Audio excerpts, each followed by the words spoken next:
Welcome to Initiation into the Higher Mysteries from the Way of Initiation by Dr. Rudolf Steiner, vegetarian, on Words of Wisdom.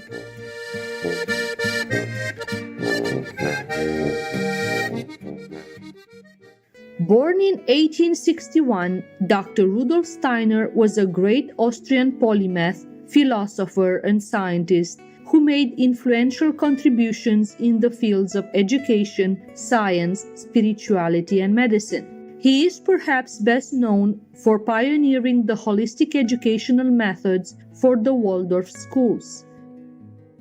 An eloquent public speaker and gifted writer, he gave over 6,000 lectures in his lifetime and also gained recognition as a literary critic.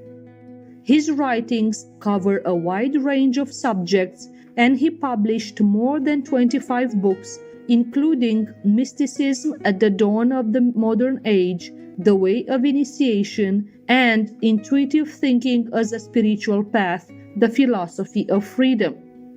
He developed and taught an esoteric spiritual philosophy called anthroposophy, based on the science of the spirit.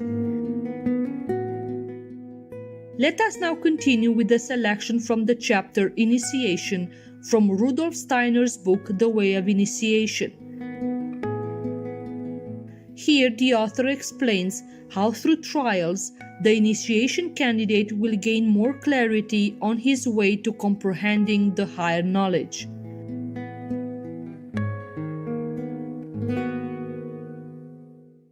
Initiation.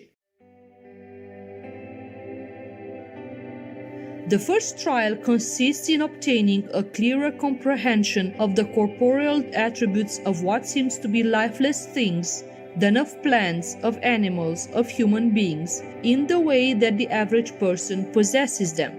This does not mean what is commonly called scientific knowledge. With that it has no connection, but it has to do with intuition. What usually occurs is that the initiate discloses to the candidate how the objects of nature and the essence of living things reveal themselves to the spiritual and mental hearing and sight.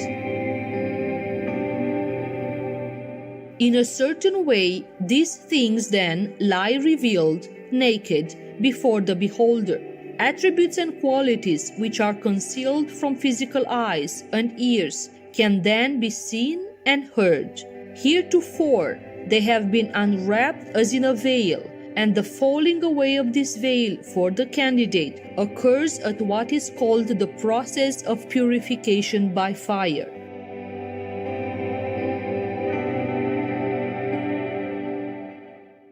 The first trial is therefore known as the fire trial, which will briefly be explained thus.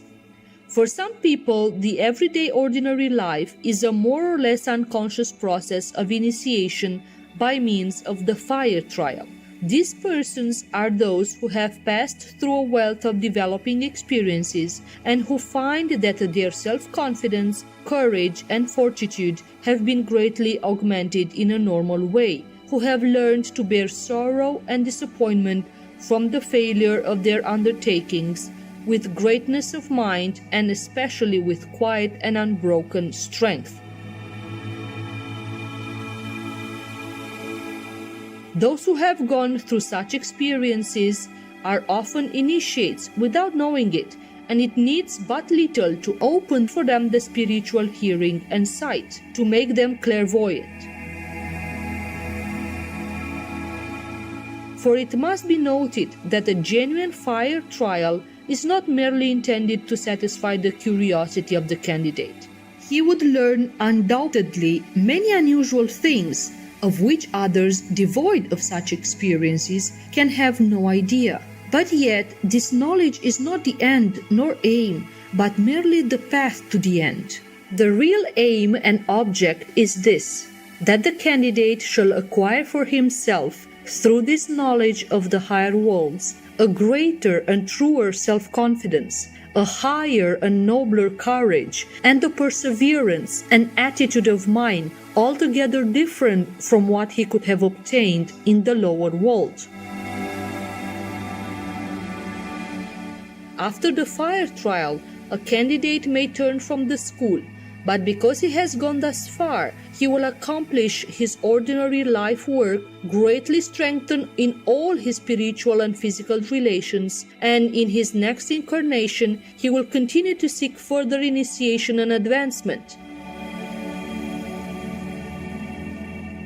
In his present life, at all events, he will prove himself a more useful member of society, will be of greater service to humanity than he was before, and in whatever position he may find himself, his firmness, prudence, and favorable influence over his fellows will have greatly increased.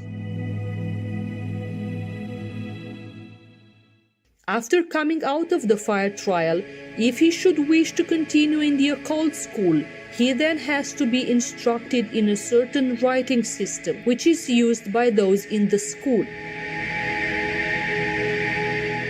Occult teachings are written in this occult writing system because what is really occult can neither be perfectly spoken of in words of our ordinary speech, nor set forth in the ordinary ways of writing. Those who have learned much from the initiates can but partially translate the teachings of occultism into terms of ordinary speech. The symbols or signs of the secret script are not arbitrarily invented or imagined, but correspond to powers which are active and efficacious in nature. It is through these symbols or signs that one learns the language of such matters.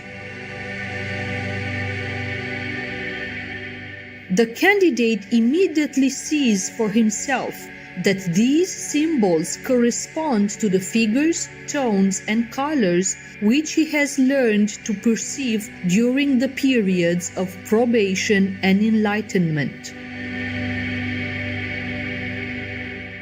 He now understands that all which went before was like learning how to spell, and that only now does he begin to read in the higher worlds.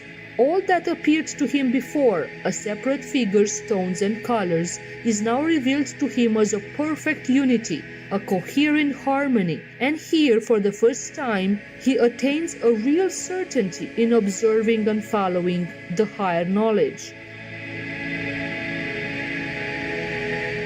Hitherto, it was not possible for him to be sure that what he saw had been clearly or correctly perceived.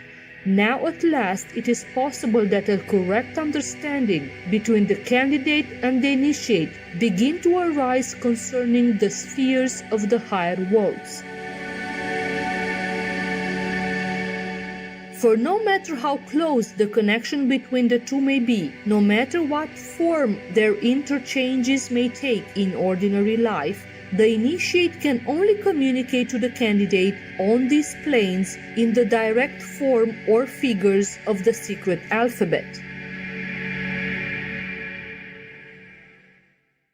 Through this occult speech, the student also learns certain rules of conduct for life, certain duties and obligations of which previously he knew nothing whatever. When he learns to know these rules, he is able to perform actions which have a significance and a meaning, such as the actions of another who is not initiated can never possess. The only point of view from which he is now able to look upon things, the only plane from which he can now make manifest his deeds, is that of the higher worlds, and the instructions concerning such deeds can only be read or understood in the secret script. Yet it must be clearly understood and emphasized that there are persons who unconsciously have the ability or faculty of performing these actions, notwithstanding they have never been in an occult school.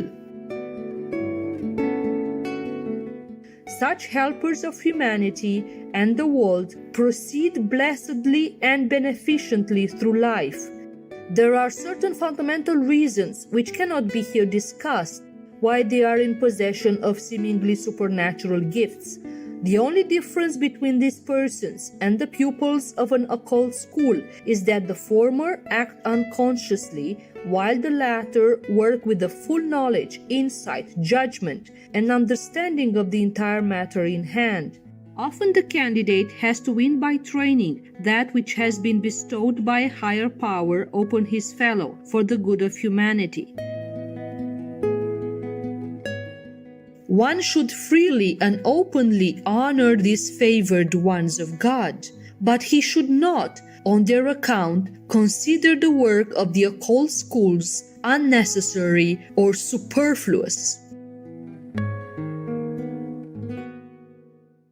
Intelligent viewers, we appreciate your company for today's Words of Wisdom.